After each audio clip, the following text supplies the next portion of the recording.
Hello everyone, this is Professor Vincent Torre Bongolan. Pag-usapan natin kung bakit imposible na maganap at mangyaring ma-impeach si Vice President Sara Duterte. Tama po ang inyong narinig. Hindi po maaaring ma-impeach si Vice President Sara Duterte kahit na magtulong-tulong pa ang Kongreso at kahit ipitin man nila o kahit pilitin nila ang Senado na mag-convene sa impeachment trial against the Vice President Sara Duterte for so many reasons, okay? Ang lahat ng ginagawa ng Kongreso at ilan sa mga taong kaalyado ng Kongreso na gustong ma-impeach si Vice President Sara Duterte, ang tawag po dyan ay diversionary tactics.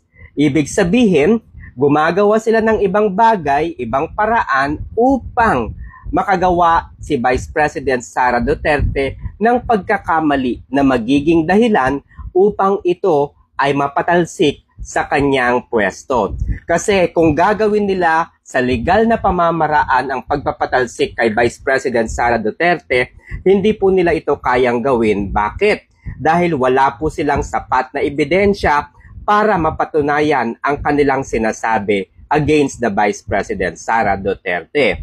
Kung inyong matatandaan, sinasabi nila at sinasabi ng Kongreso, lalo na ang bumubuo ng Quadcom, nilustay ni Vice President Sara Duterte ang 125 million na confidential fund nito in just 11 days. Kung totoo at mayroong silang ebidensya na makapagpapatunay na nilustay nga ni Vice President Sara Duterte ang 125 million in just 11 days.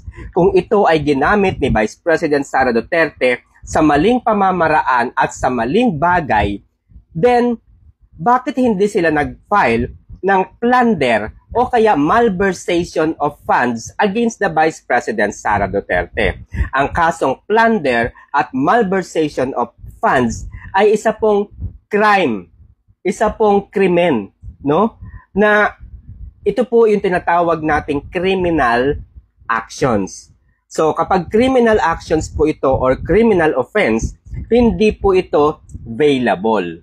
Okay? Ito po ay magpapatuloy hanggang sa mapatunayan ng Kongreso na tama ang mga hawak nilang ebidensya. Malakas ang hawak nilang ebidensya para mapatalsik si Vice President Sara Duterte. Alam naman natin na pinag-usapan yan sa Kongreso sa loob ng 7 buwan o mahigit pa. Pero bakit pagkatapos ng 7 buwan, hindi sila nag-file ng complaint sa Department of Justice para patunayang nilustay nga ni Vice President Sara Duterte ang kanyang confidential fund sa maling pamamaraan? Common sense mga kaibigan. Ibig sabihin, ginamit lamang nila ang confidential fund ni Vice President Sara Duterte para iparating sa taong bayan na sila ay tama, para masira ang kredibilidad ni Vice President Sara Duterte. Pero yun po ay political strategy lamang para lamang maging maingay sa mata ng publiko at para malaman at maiparating sa publiko na nilustay ni Vice President Sara Duterte ang 125 million sa loob ng 11 days.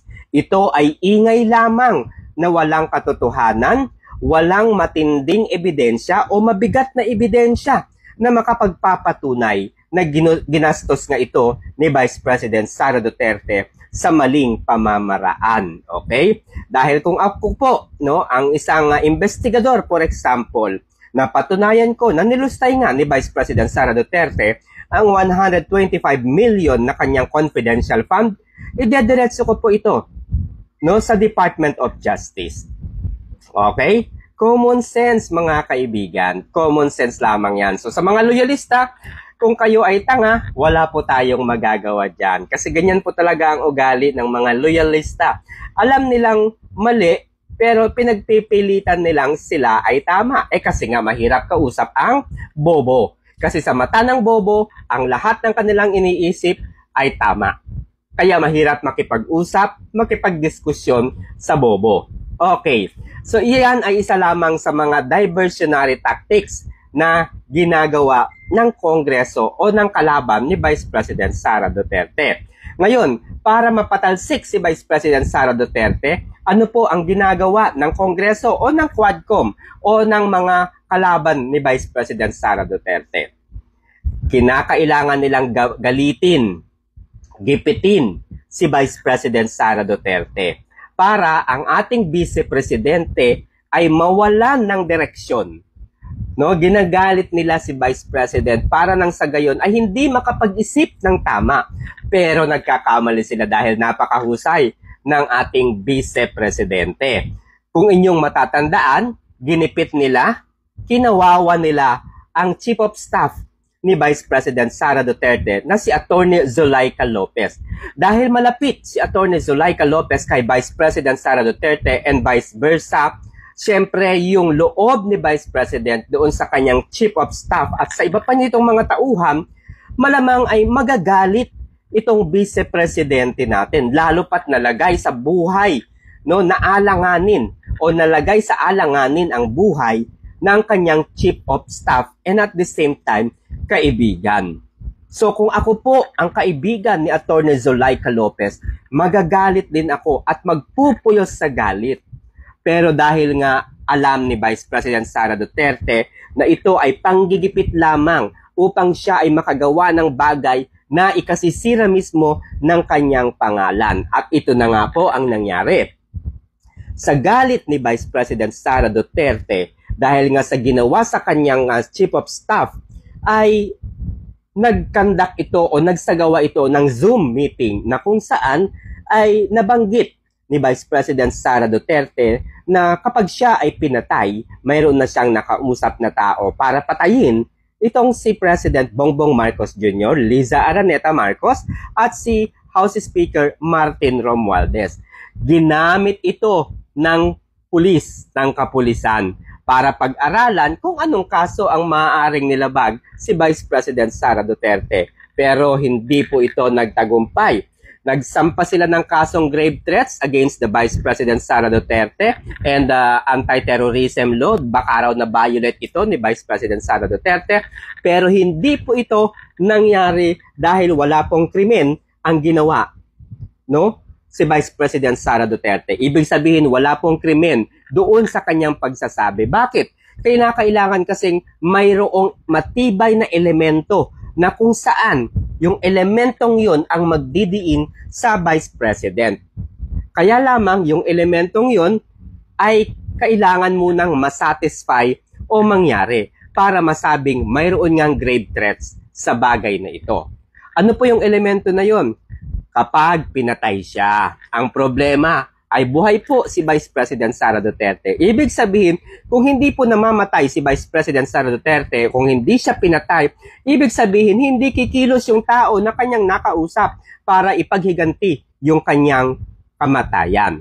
Okay? Dahil buhay siya, hindi mamamatay si BBM Liza Araneta at si House Speaker Martin Romualdez. Kailangan muna niyang mamatay bago maisagawa yung kanyang ipinag-uutos. So wala pong batas ang nagpaparusa sa ganoong salita. Okay? Pangalawa, nung inilipat po si Attorney Zulaika Lopez dahil nanganganib ang kanyang buhay mula sa Veterans Memorial Hospital patungo sa St. Luke's, kitang-kita na halos ipitin ng kapulisan si Vice President Sara Duterte at pilit na isinasara ang pinto ng ambulansya. Kung saan dito po ay nagalit si Vice President Sara Duterte at ang kanyang security aide na kung saan ay itinulak nga po, no, ng pulis ng security aide ni Vice President Sara Duterte at ni Vice President Sara Duterte ang mga pulis na nagtangka siyang ipitin. Kinasuhan na naman siya dito ng grave coercion at disobedience to authority at yung isa pang kaso. Pero kahapon lamang po ay dinismiss yung kaso na iyon na isinampa ng mga pulis kay Vice President Sara Duterte sa Quezon City Prosecutor's Office. Wala pong basihan para sampahan si Vice President Sara Duterte ng grave coercion or grave threats, no? At yung disobedience to authority. Ibig sabihin, gumagawa sila ng mga ibang paraan para ano pa ang ginawa ng Kongreso o ng Quadcom maging ang kanyang mga kalaban sa politika? Ginamit po nila si Larry Gadon para mag-file ng disbarment case against the Vice President Sara Duterte. Ano po ang nangyari? Wala na naman pong nangyari dahil dinismiss na naman po ng Korte Suprema ang petition para madisbar si Vice President Sara Duterte. Ibig sabihin, ligwak na naman yung masama nilang balak kay Vice President Sara Duterte. Ngayon, sinabi nila magpa-file sila ng impeachment complaint against the Vice President Sara Duterte. December 2, unang na-file ang impeachment complaint against the Vice President Sara Duterte. After a few weeks, nasundan ito ng pangalawang impeachment complaint. And then after again weeks, ang pangatlong impeachment complaint ay naisampa against the Vice President Sara Duterte. Ibig sabihin, noong December 2 hanggang noong February 5, 2025, there are already 3 impeachment has been filed noong December 2, 2024. Pero ano po ang nangyari doon sa mga naunang impeachment complaint against Vice President Sara Duterte? Ito po ay nabinbin sa opisina ng Secretary General ng House of Representatives na si Reginald S. Velasco. Na kung tutuusin at kung seryoso ang Kongreso na ma-impeach itong si Vice President Sara Duterte, napakalaki po ng oras para umpisahan at isulong ang impeachment complaint noong December 2 pa lamang.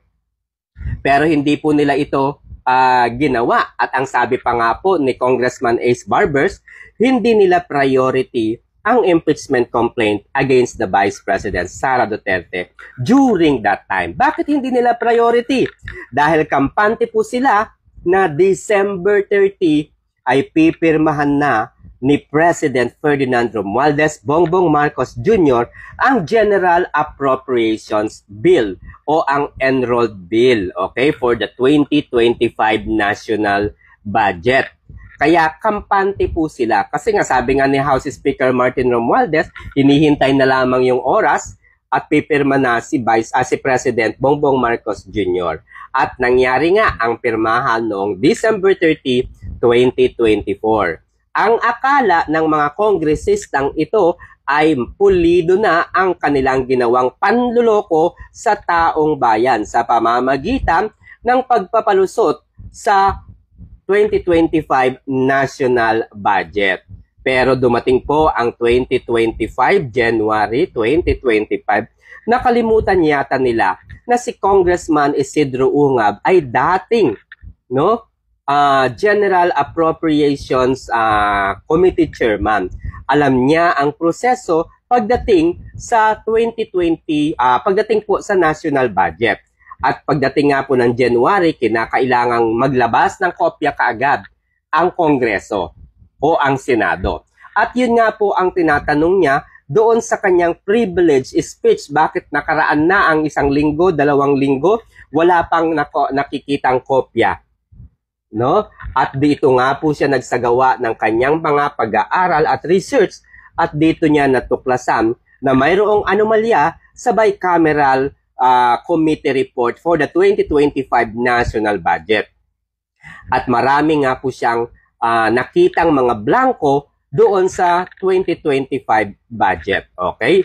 Kung ito po ay bibilangin, nasa 25 po o 28 rather yung mga blank items doon sa bicameral committee report. Pirmado po yung bicameral committee report na yon. So, ibig sabihin, mayroon talagang kalukuhan o kriminal na ginagawa sa 2025 National Budget. Okay?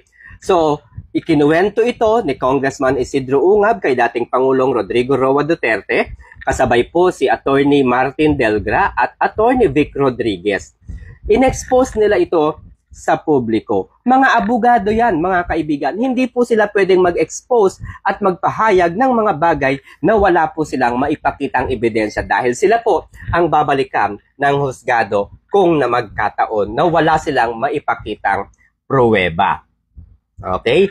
At nitong nakaraang buwan lang po, makakaibigan, ay may isang reporter na ang pangalan ay Asher ang nagpunta sa Senado upang kumpirmahin kung mayroon nga bang blanco talaga doon sa 2025 Bicameral Committee Report na budget. Hawak niya yung report na ipinakita ni na Congressman Isidro Ungab at yung kopya na nakuha niya sa Senado. And he confirmed that mayroon nga talagang mga blanco sa 2025 national budget. Marami na po ang nagpatunay. Inamin na rin po ito ng ilan sa mga kongresista. Ilan sa mga kongresistang nakapansin doon sa blanco ay ang kalaban din po ni Vice President Sara Duterte na si Congressman Raul Manuel at iba pang mga kongresista. Kasama na rin po dyan si Congresswoman Franz Castro. At iba pa sa mga kongresista, maging si Senador Amy Marcos ay napansin at sinabi nito na maraming mga blanco doon sa 2025 Bicameral Committee Report. Kaya nga po, ang sabi ni Madam Imelda Marcos, hindi niya ito pinirmahan dahil may mga blanco. So, very obvious na mayroong mga blanco doon sa 2025 national budget. Ngayon, nung ito po ay dumaan na sa Bicameral Committee Report, pumunta na po ito sa Congress para sa printing at yung enrolled bill dumaan na at natapos na, ipinirint na. Bago ipinirint yung 2025 national budget, there's someone na naglagay po ng mga figures doon sa mga blanco. Kaya nung naiprint po ito at napunta sa opisina ni President Bongbong Marcos Jr., wala na po ang mga blanco. Kaya naman, very guilty itong si President Ferdinand Romualdez Bongbong Marcos Jr. sapagkat hindi naman po sinabi ni na Congressman Isidro Ungab na ang bakante o ang mga blanco ay matatagpuan sa GAA. Malinaw po na ang sinabi ni na Congressman Ungab, ang bakante ay yung Bicameral Committee Report. Pero ang binabanggit at pinipinpoint po ni President Bongbong Marcos Jr. ay yung GAA, which is talaga naman pong wala na pong bakante. Bakit? Dahil dinoktor na po ito sa Kongreso. Okay. So dahil nga po natuklasan ang mga illegal at criminality na ginawa sa 2025 national budget, nabuhay muli ang impeachment complaint against the Vice President Sara Duterte. Dahil wala na po silang option kundi ang impeachment complaint. Kasi hindi nila kayang patalsikin, hindi nila kayang idemanda at hindi nila kayang tanggalin sa kanilang mga landas si Vice President Sara Duterte sa legal at maayos na pamamaraan. Bakit? Dahil wala po silang sapat na ebidensya para masabing kriminal o merong ginawang pagkakamali o pagkakasala si Vice President Sara Duterte. Kaya kung hindi nila kayang gawin sa legal na pamamaraan, ay gagawin nila ito sa illegal na pamamaraan. At ano po ang illegal na pamamaraan na ito? Ito ay through impeachment complaint. Okay? Kaya naman sa isang iglap, February 5, 2025, ay naisampa ang ika-4 na impeachment complaint. At sa loob lamang ng halos 5 oras o 6 na oras, ay umakyat kaagad sa Senado ang impeachment complaint. Okay? Ano po ang mga violation dito? Dapat isang impeachment complaint lamang ang maaaring isampa sa iisang tao o opisyal ng gobyerno sa loob ng 1 taon. Okay? Kung mayroong impeachment complaint na naisampa noong December 2, ilang araw lamang, ilang buwan lamang ang nakalilipas. Wala po yung 1 taon na nakasulat sa ating konstitusyon. Yan po ay isang violation. Pangalawang violation dito, dapat ay 10 days after na maisampa ito sa House of Representatives. Subalit wala po kaagad, wala pong 10 days. Dahil in just few hours, umakyat kaagad sa Senado ang impeachment complaint. Okay? At pagkatapos nito, pangatlong violation po dito, o gray areas, sabihin natin gray areas, no? Nagkataon po na recess ang Senado. Ibig sabihin, nakabakasyon po ang Senado and therefore hindi pwedeng mag-convene ng impeachment complaint against the Vice President Sara Duterte. Kailangan po kasing regular session. Hindi po pwedeng mag-convene o magsagawa ng impeachment complaint kung sila po ay naka-recess. So malinaw, ano pa ang mga bagay na ginawa nila para matuluyang matakot o kaya naman mawala sa kanilang landas si Vice President Sara Duterte? Sinampahan nila ng kaso si dating Pangulong Rodrigo Roa Duterte. Ano po yung kasong ito? Ito po ay pagpapadisbar sa dating Pangulo. Pero ano po ang nangyari at ano po ang basihan nila para madisbar ang dating Pangulong si Rodrigo Roa Duterte? Wala po silang nagawa. Okay?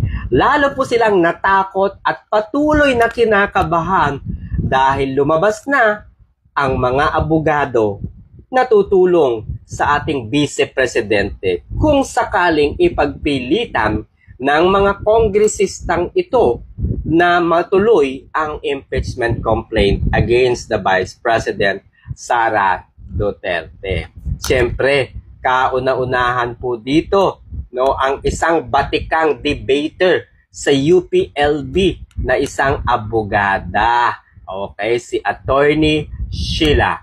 Okay?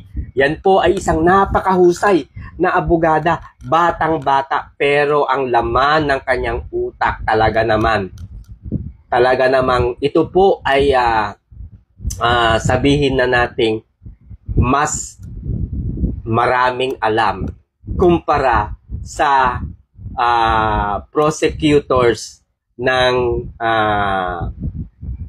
Kongreso. Sino po yun? Si Attorney Jinky Beatrix Luistro. Ngayon, kung yung asawa nga ni Attorney Jinky Beatrix Luistro hindi niya magawang ipagtanggol, paano pa niya maipakukulong itong si Vice President Sara Duterte? Paano pa niya mapapa-impeach itong si Vice President Sara Duterte? Gayong yung asawa nga niya na peke yung kasong rape ay hindi niya nagawang ipagtanggol sa korte. At kinailangan pa niyang hingin ang serbisyo ng asawa ni Vice President Sara Duterte na si Attorney Manasseh Manscarpio. Okay? So, ibig sabihin, mga kaibigan, may utang po, no? Itong si Congresswoman Jinky Beatrix Luistro sa law firm ni Attorney Manscarpio, asawa ni Vice President Sara Duterte. Sa bagay, hindi nga nila kayang ipagtanggol o idiin si Vice President Sara Duterte sa legal na pamamaraan, kaya gagawin nila ito sa illegal na pamamaraan. And that is through impeachment. Bakit po illegal ang impeachment? Dahil number games po, numbers game ang impeachment complaint. Boto lamang. Hindi po rito pinag-uusapan kung mayroong ebidensya, malakas na ebidensya. Basta mayroong boto ang Kongreso na 1/3 at 2/3 naman sa Senado, impeach kaagad ang isang nasasakdal. Kaya naman, obvious na obvious, noong December 2, ang hirap-hirap nilang kumuha ng signature. Dahil kampante kasi sila na akala nila walang magiging bulilyaso doon sa 2025 national budget. Di ba nga, kung inyong mapapanood yung panawagan ni Congresswoman Franz Castro, paano po yung sabi niya? Mga beshi, pirma na kayo sa impeachment. O, di ba? Panoorin yun, i-research nyo yun. Sinabi yun ni Franz Castro noong December 2024. Sabi niya, mga beshi, pirma na kayo sa impeachment complaint na ating isinampa para makakuha na tayo ng 1/3 votes. Pero wala pong sumang-ayon. Wala pong sumang-ayon, wala pong pumirma. Hanggang February 5, biglang nagkaroon ng 215 na mga signatures para ma-impeach si Vice President Sara Duterte. Bakit po? Dahil kinailangan nilang gumawa ng illegal na pamamaraan para makalikom sila ng 215 na signature. Okay, ano-ano itong mga pamamaraan na to? Ito po ay napanood natin, ito rin ay napakinggan natin. Ang sinasabi ng iba, akala nila ay para ipagtanggol si Vice President Sara Duterte. So, pipirma ka talaga. Pangalawa, ang sabi ng iba, akala nila ay snacks lamang or attendance lamang sa Congress. Pumirma naman sila. Yung iba naman, ang sinasabi ay mawawalan sila ng programa o proyekto o pondo sa kanilang mga distrito kung hindi sila pipirma sa impeachment complaint. So, imagine ninyo yung mga ganyang pamamaraan o strategy para makalikom sila kaagad ng 215. Ang iba naman, tahasang inamin na after voting yes to impeach the Vice President Sara Duterte, ayuda is coming. And this is just a beginning. Sino po yung nagsabi noon? Si Congressman Lordan Suan. Okay? Sabi po niya yun. Panoorin ninyo, basahin ninyo, i-research ninyo.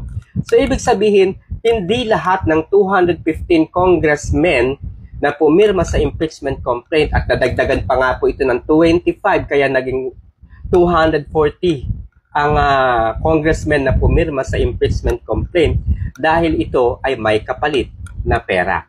And that is, again, illegal. Okay? And unconstitutional. So, hindi nila kayang ilaban o patalsikin si Vice President Sara Duterte sa maayos, legal na pamamaraan, kaya ang ginagawa nila ay sa illegal na pamamaraan. And that is through impeachment. Kaya naman, dahil kulang sila sa Senado, kilala nyo ba yung isang senador na pilit po na inuuto, pilit po na ini-stress si Senador, si Senate President Chis Escudero na mag-convene na sa impeachment trial. Sino yung senador na yon? Bakit? Dahil ang kanyang asawa ay inappoint ni President Bongbong Marcos Jr. Alamin nyo na lamang kung anong posisyon ang ibinigay sa asawa. Okay? So, yun guys, no?